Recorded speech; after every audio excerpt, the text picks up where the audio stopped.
So may papakita na ako. Yung bitbit ng linoleum na to, bali bebenta ako ng kalakal kasi nangangalakal ako. So dagdag kita ko sa buhay ko.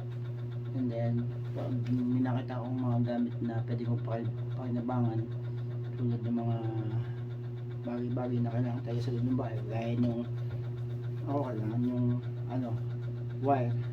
Pag nakita ko na electric pan na nasa junk shop, dahil ng mga ngalakal, ang ginagawa ko, pinuputol ko yung wire, tapos binibili ko yun electric pan, kaya sa washing machine nasira na talaga, anything na pwede, bili ako. Kaya nun, yun, nakapulot ako ng linoleum, dadaanan ko siya. So nakataupo lang ako sa may bahay, tapos tingi ko siya.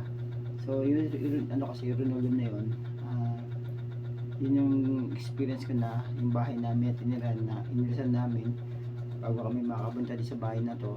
Yung bahay namin doon sa inilisan namin, yun, yung matulo. So ginawa ko, nilatagan ko ng linoleum, nakatulong sa amin para hindi na pag naambon na ulan, tulong-tulo lalo pag may bagyo.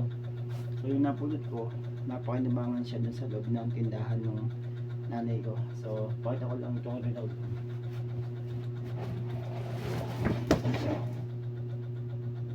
Ayan.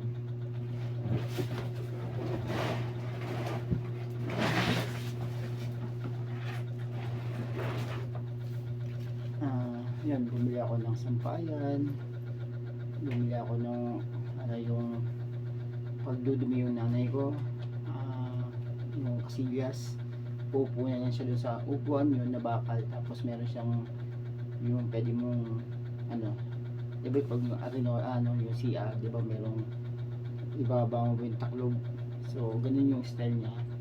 And then yung babaksakan arenola, so nag-decide ako na bumili din arenola kasi nga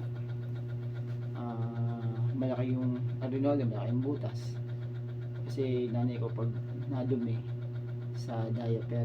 So at yun, galing din sa junk shop yun. So yun lang ginagawa ko talaga, bili ng bili. And nagkaroon din ako ng utang sa junk shop, doon sa may-ari ng junk shop. So may mga bagay-bagay akong binibili gaya ng solar, basta anything na pangangailangan ng bahay. Yan, gaya yung washing machine namin, yung washing machine ng nanay ko kulang sa pihitan, doon din ako nakakuha. So ganun lang ako. And kilala na rin ako nangangalakal. So nagkaroon tayong tindahan, sari-sari store.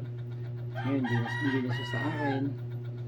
Ako gusto ko talagang magkaroon ng sarili kong bahay, tapos magkaroon din ng kasama sa buhay para yung hanap buhay ko merong magiging tao, magkaroon ako ng asawa na magiging kapartner ko sa buhay, tapos yung tataguyod ko ba, kasi lahat ng pwede kong pagkakataan bigay ko na doon. Mabuhay lang at may raos at may tawid ang buhay na may oras para sa Panginoon, mag-asal, magsamba, magpuri, tapos nakapag-jogging, nakapag-sumba, nakapag ng TV, nakakain ng 3 beses, nakabayad ng mga bayan tulad ng kuryente, tubig, bahay, gano'n. Magkaroon ng sariling bahay at lote. So magkaroon din ng anak, syempre. Yun yung pangarap ko at din ko talaga. Ako'y tapos din yung anak ko. Malayo, magkaroon ako ng anak pa sa magiging asawa ko. Kasi habang sa edad ko ito, parang na ako sa talagang yung edad na dapat successful na. So sabi nga, huli late na ako yung pahuli na. Marami na akong kabatsbit na naging successful. So yun, anything kinikwento ko yung buhay ko, and that's it. Yung masama't mabuting comment, wala mang pinagkaiba yun, paborito sa my channel. So kung sino ako, mahalin ako ng tanggap ang buong pagkatao, yung mabuti pa sa mga ugali ko, yun. Kasi mayroon kasi mag-asawa ng bang sumubo ka ng kanin, kapag napasok ka, iluluwa mo lang basta-basta para kumuha ng bato iptapok sa ulo mo, or yung asawa na katuwang katulong o kasama sa loob ng bahay na maasahan sa lahat ng bagay at loyalty.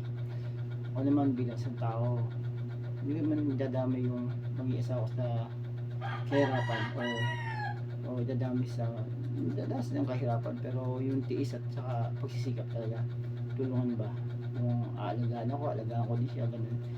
And may focus talaga sa Diyos, yun talaga, kasi ang hirap pag wala sa Diyos naranasan ko ng wala ako sa Diyos, naranasan ko ng maging masamang tao, naranasan ko ng maging masamang anak, sa magulang, saway ako o palamura ako, lahat. Kasi talagang totally hindi makasaglibutan na pamumuhay meron ako. Para bang nakakasawa na rin maging masama o nakakasawa na rin maging masama ugali, nakakasawa na rin maging ibagang all the way ka na parang nasa sanlibutan ka. Siyempre sa edad mo to, gusto mo rin talaga ng pagbabago. And yun, ako nangangalakal, mascot dancer, mascot lang o tapos bumibili ng kalakal, nagbebenta ng kalakal sa junk shop, tapos naghihilo, nagugupit ng buhok, nagko-computer, mag-repair.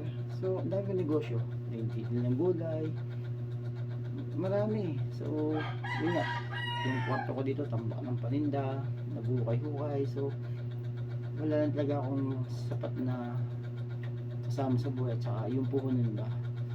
And ko na istis, ko na sa naman, loobin ng Panginoon o hari naman na meron talaga na may taong makakatuwang o may taong magpapahirap ng pera o para may tayuan negosyo. So yun talagang habol ko, and loobin ng Diyos na mangyari yan.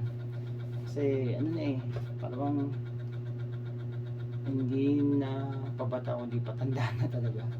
So yun lang naman, and share stories lang. So kasi naman sabihin ko may kaya ako sa buhay, hindi ako nilimutan kalakal, hindi ako mga ganun ba, at least pinikwento ko na lahat ang kasiraan ko, kabutihan ko, yung mga tunay na pagkatao ko.